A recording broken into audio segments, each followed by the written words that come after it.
Nós estamos falando sobre a palavra de Deus, estudando a Bíblia em si.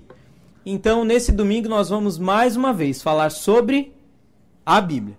Então, eu convido você a se colocar em pé. Você que pode, por favor, coloque-se de pé e abra sua Bíblia. No mesmo trecho que nós lemos nos 2 últimos domingos. Alguém se lembra? Hebreus 4, 5 não. 12. Hebreus 4, 12. Que bom, tá dando certo, pastor. O pessoal tá gravando o versículo. Talvez domingo que vem a gente até recite ele de cor. Hebreus 4, 12. E diz assim a palavra do nosso Deus: porque a palavra de Deus é viva e eficaz, e é mais penetrante do que espada alguma de 2 gumes, e penetra até a divisão da alma e do espírito, e das juntas e medulas, e é apta para discernir os pensamentos e intenções do coração. Louvado seja o nome do Senhor. Obrigado, pastor. Os irmãos podem se assentar. Ao longo de todo esse mês de abril, então, Deus tem falado conosco a respeito da sua santa palavra. E hoje não será diferente. Já vimos coisas interessantes a respeito da Bíblia. Já vimos que ela é a única ferramenta capaz de fazer o homem conhecer de fato a Deus, conhecer o caráter de Deus. Irmãos, ouvir músicas, ouvir hinos que falam de Deus, que falam da Bíblia, é muito bom, é uma bênção. De fato nos abençoa. Mas eles de maneira alguma conseguem substituir a palavra de Deus. A palavra de Deus é a única maneira que Deus deixou para nós conseguirmos descobrir o seu caráter, o seu poder, quem ele de fato realmente é. Apenas com a Bíblia. Nós vimos também que ela não é um mero livro. Ela não é um livro comum. Como o pastor disse, é um livro sobrenatural. É um livro que muitas vezes as ciências humanas não conseguem compreender e tampouco explicar. Porque não é um mero livro. Ela tem um poder, irmãos. E o seu conteúdo, quando aplicado e colocado em prática em nossas vidas, esse conteúdo ele é capaz de transformar pessoas e situações.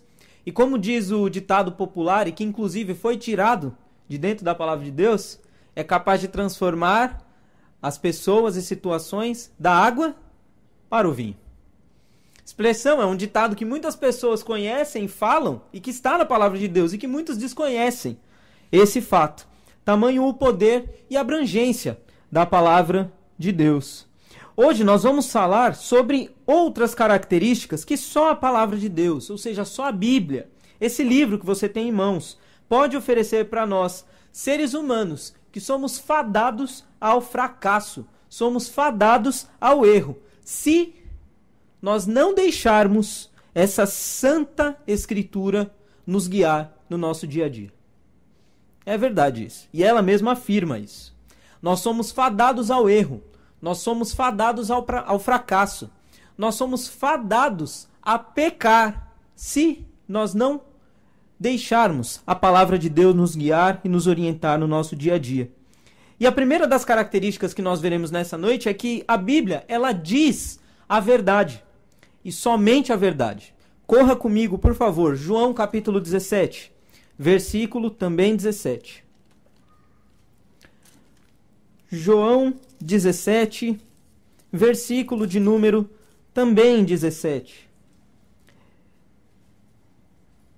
Muito bonito esse trecho da palavra de Deus. Inclusive, depois você na sua casa, com tempo, leia todo o capítulo 17 de João.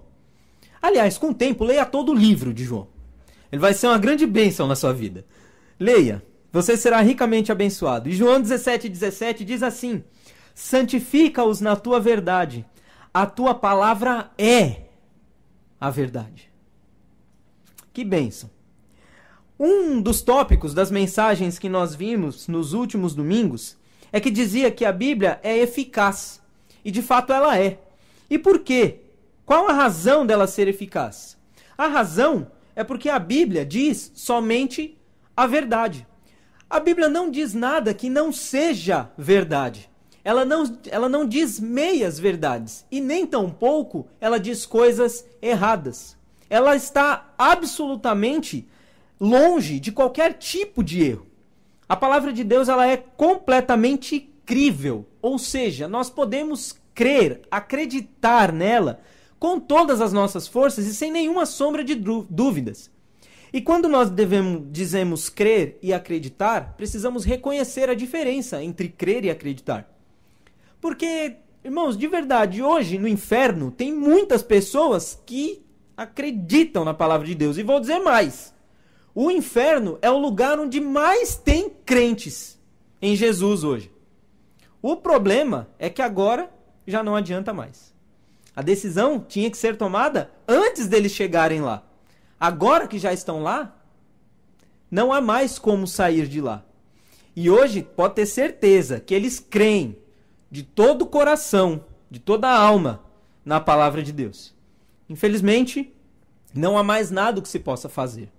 Lembra-se daquela história que Jesus contou do rico e Lázaro? O rico, ele estava desesperado no inferno, falando assim, então manda alguém lá para falar, eu ainda tenho 5 irmãos, eu não quero que eles venham para cá. Então o pai Abraão diz para eles, eles têm Moisés e os profetas, ouçam, porque chegado naquele lugar, não há mais o que se fazer.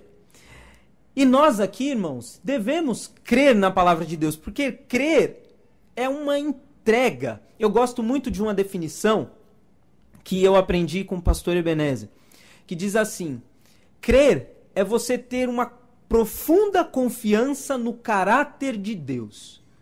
Isso é crer. E aí é quando nós somos transportados lá para Hebreus, aonde nós vemos que para crer, a gente crê em coisas que a gente não viu. Nós cremos em coisas que nós não conseguimos apalpar. Essa é a nossa confiança. Dá para explicar isso? Não dá. Nós simplesmente cremos.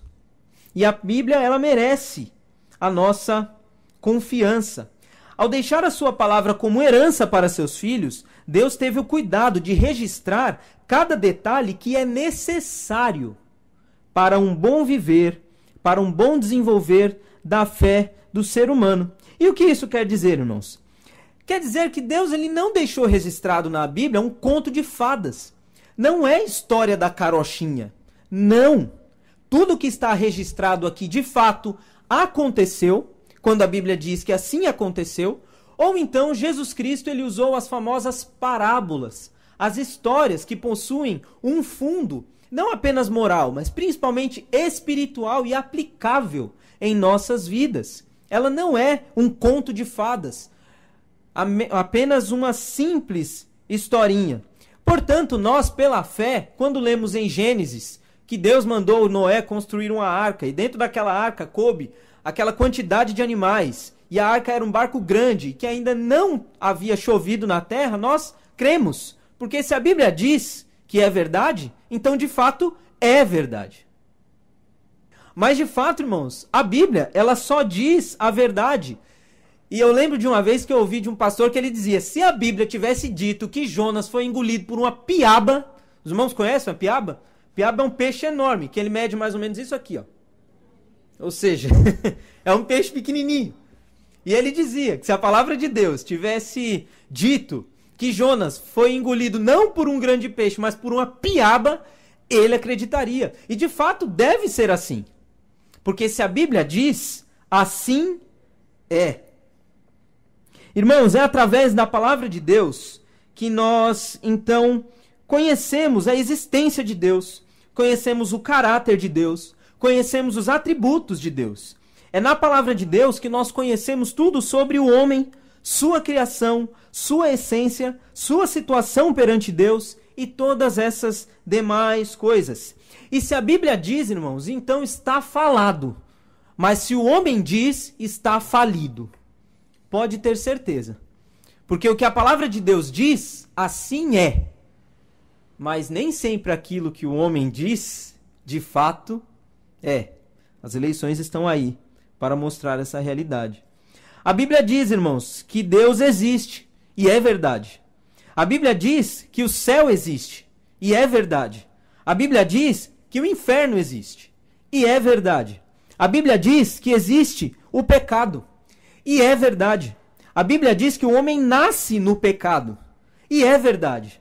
A Bíblia diz que o salário do pecado é a morte. E é verdade. A Bíblia diz que só Deus pode resolver o problema do pecado na vida do homem. E é verdade. A Bíblia diz que Jesus é o único meio de o homem resolver o seu problema com o pecado. E é verdade. A Bíblia diz que Jesus morreu na cruz por mim e por você. E é verdade. A Bíblia diz que ele, Jesus Cristo, salva o pecador, assim como nós cantamos no início do culto. E é verdade. A Bíblia diz que ele, o mesmo Jesus Cristo, vai voltar para buscar o pecador. E é verdade. E tudo isso são coisas muito mais importantes e as mais importantes que o ser humano precisa saber. E tudo isso é verdade, porque a Bíblia assim o diz. E bendito seja o nome do Senhor, porque Ele deixou a sua palavra para que nós não ficássemos desamparados e pudéssemos então conhecer todas essas coisas, conhecê-lo. Que maravilha! Quantas pessoas nós vemos no mundo que creem num Deus que não conhece, creem num Deus que não é vivo. Nós temos o salmista que diz: tem olhos, mas não veem, tem bocas, mas não falam, tem pés, mas não andam, tem ouvidos e não ouvem. O nosso Deus não. Nós sabemos que Ele é vivo. E a palavra de Deus, ela mostra e nos mostra como deve ser e como devemos fazer para ter um relacionamento com esse Deus. A palavra de Deus, então, ela só diz a verdade. Por isso você pode confiar nela, sem medo. E como diz o ditado popular, sem medo de ser feliz. Pode confiar na palavra de Deus. Ela vai lhe mostrar felicidade. E a felicidade é Jesus.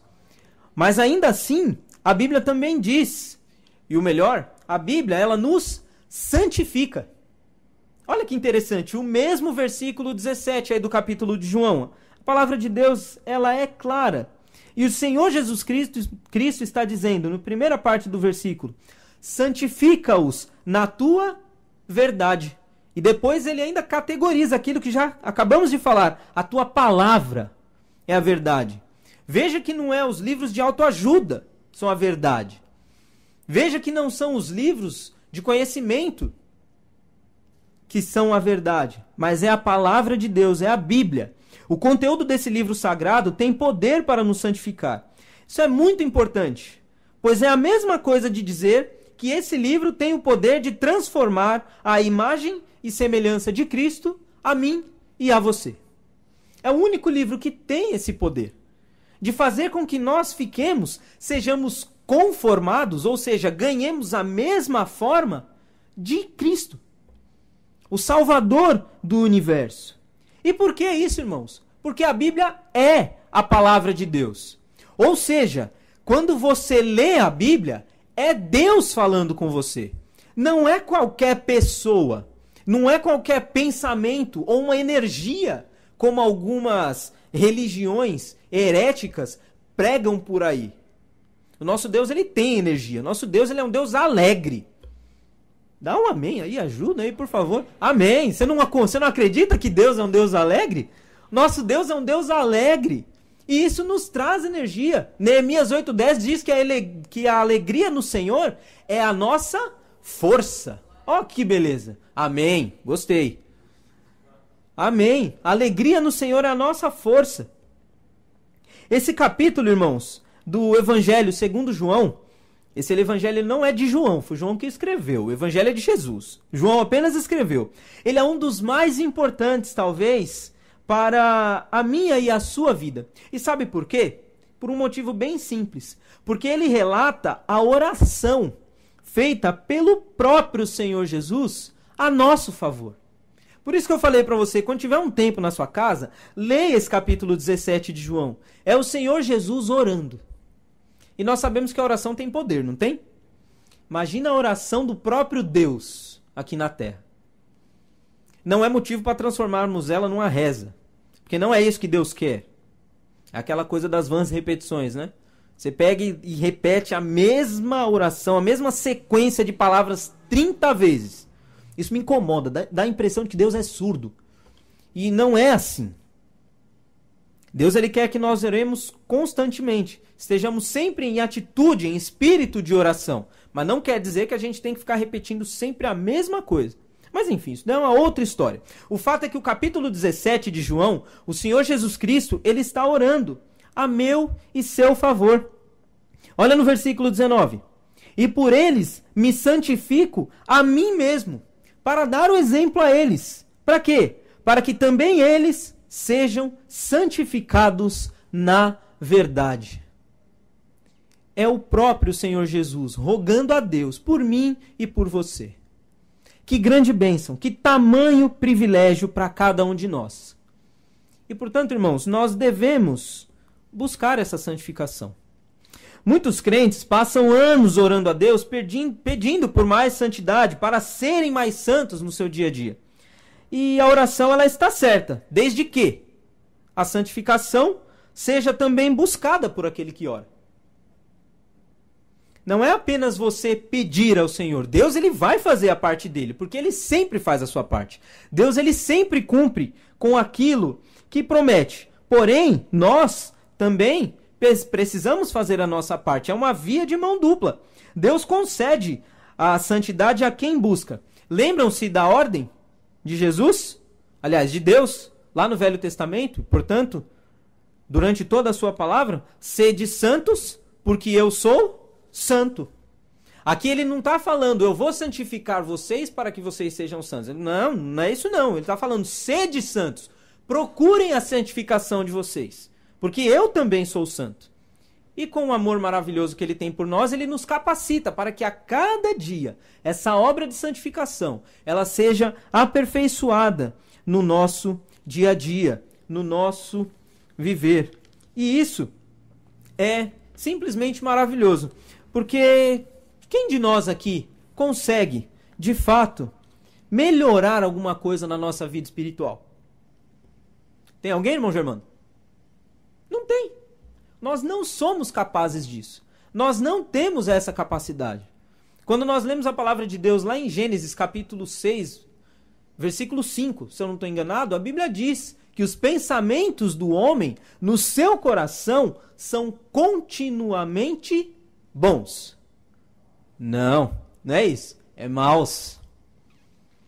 Os pensamentos e intenções do coração humano são sempre maus. Nós necessitamos do Senhor para nos tornarmos mais e mais santos. E como é que nós vamos fazer isso? Como é que nós vamos alcançar essa santidade? Obedecendo a palavra do Senhor Jesus Cristo. Fazendo aquilo que Ele mesmo orou por nós. Santifica-os na tua verdade. A tua palavra é a verdade. Precisamos ler a Bíblia. Não é esperar um milagre repentino de Deus. Hoje você dorme super pecador e amanhã você acorda super santo. Com capa e tudo mais. Entra na cabine telefônica ali, rasga a camiseta e sai o super santo. Não é assim que funciona. Nós sabemos que não é assim. A própria palavra de Deus diz para nós irmos aperfeiçoando a nossa santificação. É na leitura. É na leitura da palavra de Deus. E a Bíblia ainda nos diz mais. Porque a Bíblia, irmãos, ela ilumina. Pastor Edgar falou desse versículo, ele nem sabia, ele falou desse versículo no apelo da mensagem do domingo passado. Salmos, capítulo 119, versículo 105. Eu tenho certeza que você conhece esse versículo de cor. Tenho certeza que você consegue, tem a capacidade de recitar o Salmo 119 todinho, lendo a Bíblia. Eu sei que lendo a Bíblia você consegue, porque eu só consigo ele assim. Salmo 119, 105. Lâmpada para os meus pés é a tua palavra, e luz para o meu caminho. Que bênção isso. Que bênção. E aqui, irmãos, nós temos uma grande e preciosa bênção para pensar e meditar durante o nosso dia a dia. Porque a primeira parte do versículo, ele diz, lâmpada para os meus pés. Isso quer dizer que a Bíblia tem poder de nos dar entendimento para saber se o lugar em que nós estamos é bom ou ruim. Ele é certo ou errado. Ele é digno ou indigno. Ele é abençoador ou amaldiçoador. Ele é honesto ou desonesto, e etc. A palavra de Deus, a Bíblia, ela tem poder para mostrar isso para nós. Ou seja, ela tem o poder, a capacidade de fazer com que eu e você entendamos no nosso coração, não aqui no nosso coração. Esse coração, ele bombeia o sangue. Muitas vezes a palavra de Deus, ela se refere ao coração como sendo a nossa mente. E aqui na nossa mente, a palavra de Deus, ela nos ilumina para que nós entendamos se o lugar em que nós estamos, ou aquilo que nós temos praticado e vivido, de fato condiz com o que Deus deseja de nós, seus filhos, que devem, portanto, ser santos. A palavra de Deus, ela dá-nos essa capacidade. Ela tem esse poder. Pense sobre isso. Muitas vezes você pode estar no seu dia a dia sem saber se o que você tem feito, falado ou pensado, de fato condiz com o que a Bíblia diz e aquilo que Deus espera de você. Você pode ficar em dúvida. Sabe qual é a solução para a sua dúvida? Palavra de Deus. Leia, busque na palavra de Deus e ela vai iluminar você. Ela vai abençoar você. Ela mostra, ela é luz para os nossos pés. Aliás, ela é lâmpada para os nossos pés. E a segunda parte do versículo diz: e luz para o meu caminho. Veja bem que não são caminhos, mas é luz para o seu caminho. O que isso quer dizer? O caminho no singular. Lembra-se das palavras de Jesus lá em Mateus capítulo 7? Entrai pela porta estreita, porque larga é a porta que conduz à perdição, à destruição. E muitos são os que entram por ela. E porque porque estreita é a porta e apertado o caminho, poucos há que a encontrem. Claramente nós vemos aqui que existem dois caminhos. Um que é mais largo, outro que é mais estreito. Por que a Bíblia diz lá em Salmo 119, luz para o meu caminho? Porque um crente tem apenas um caminho a trilhar. É impossível que aquele que se diz filho de Deus consiga trilhar o caminho da porta larga. Ou seja, o caminho que conduz à perdição. Deus não conduz ninguém à perdição. Deus só conduz as pessoas à salvação. Amém? Tá melhorando, pastor. Tá melhorando. Deus conduz os seus filhos, os seus santos, para a salvação. Sempre. Não há perdição. Portanto, a porta larga que conduz à perdição não pode ser um caminho trilhado pelo santo, pelo Filho de Deus. Não pode, não tem condições. E nem tampouco o santo pode trilhar os dois caminhos. Eu vou andar durante a semana no caminho largo e no final de semana, que é curtinho, eu ando no caminho estreito. É impossível. Porque cada um dos destinos, dos caminhos, são extremamente opostos. Um leva à destruição, o outro leva à salvação. É aquela mesma coisa. Deus mandou Jonas ir para Nínive, ele foi para Tarsis. Quando a gente pega no mapa, é literalmente a direção oposta. A palavra de Deus diz que ele foi para o outro lado, e ele foi mesmo. Um ficava no leste, ele foi para o oeste. Ou o contrário. E o fato é que o cristão não consegue trilhar dois caminhos. Não há essa possibilidade. E por isso a palavra de Deus, ela diz: luz para o meu caminho. É bem verdade, irmãos, que na caminhada cristã, enquanto estamos no caminho estreito, ou seja, no caminho correto, e portanto, quando a gente diz assim, nós estamos na contramão do mundo. Não, é o mundo que está na nossa contramão. Afinal, quem anda na contramão não está errado?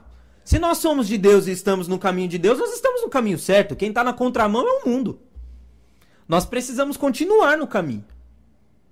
Então, portanto, quando nós estamos no caminho estreito, no caminho correto, dificuldades vão aparecer. A vida do crente não é um mar de rosas. Oxalá fosse. Mas não é. Não é um mar de rosas. Trevas podem se levantar contra nós. Mas a Bíblia é luz para o nosso caminho, a fim de que, instruídos por ela, sejamos capazes de enxergar os obstáculos para que não tropecemos no caminho e cheguemos a cair. Por isso que ela é luz para o nosso caminho. Engraçado que Satanás, quando ele foi tentar Jesus no deserto, um dos versículos que ele usou foi exatamente esse. Volta lá em Mateus capítulo 4, a partir do versículo 4 ali. E quando eu percebi isso numa das aulas do seminário, eu falei, olha só, o diabo é sujo mesmo. Alguém precisa dar um banho nele. Porque no capítulo 4, quer ver? Versículo 6, Satanás disse assim, tentando Jesus pela segunda vez, e disse-lhe, se tu és filho de Deus, lança-te daqui abaixo. Porque Satanás levou Jesus para o pináculo do templo, era uma torre, lá em cima, era um lugar alto. E ele disse, lança-te daqui abaixo, porque está escrito que aos seus anjos dará ordens a teu respeito, e tomar-te-ão nas mãos, para que nunca tropeces em alguma pedra. Consegue perceber o erro aqui? Como Satanás ele é astuto? Porque se Jesus está no pináculo do templo, e ele pula, e portanto ele cai, ele vai tropeçar em qual pedra? Pedra voa? Satanás ele tenta deturpar a palavra do Senhor. Mas ela mesma é poder para mostrar, iluminar o nosso caminho, para que quando ele jogar essas ciladas diante de nós, nós não caiamos. 1 Coríntios capítulo 10, versículo 13. Nenhuma tentação vos sobreveio, senão humana, que não podeis suportar. Mas Deus sempre providencia o escape. É a luz da palavra de Deus, para que não caiamos. O que podemos concluir então, irmãos, com essa breve dissertação? Que nessa noite cheguemos ao altar do Senhor mais desejosos de conhecer a Bíblia. De como foi dito aqui em outros domingos, de gastar tempo na leitura da palavra de Deus. Porque nós sabemos que não é gastar, é investir. Investir numa vida espiritual. Vida, inclusive, que é eterna, viu? Tudo que você aprender aqui, a respeito da palavra de Deus, quando você chegar no céu, você não vai sofrer um blackout e vai esquecer. Não, tudo isso aqui vai te acompanhar por toda a eternidade. É verdade, irmãos. Eu toco piano, por exemplo. Deus me deu a bênção de conseguir fazer as aulas e tudo mais. E foi uma bênção mesmo. Nós não tínhamos condições nenhuma. Deus assim proveu. Quando chegar no céu, os estudos de piano vão servir para mais nada. Não vão servir para mais nada. Em compensação, tudo que nós aprendemos com a palavra de Deus, nós vamos usar para todo o sempre, na presença do nosso Deus. Esse livro, irmãos, é um livro maravilhoso. Pois quando a Bíblia fala, como já dissemos, você pode crer de todo o coração e alma, que é literalmente Deus falando com você. E aí fica a pergunta, se Deus falar ao seu coração, você vai obedecer? Que Deus nos abençoe, pastor.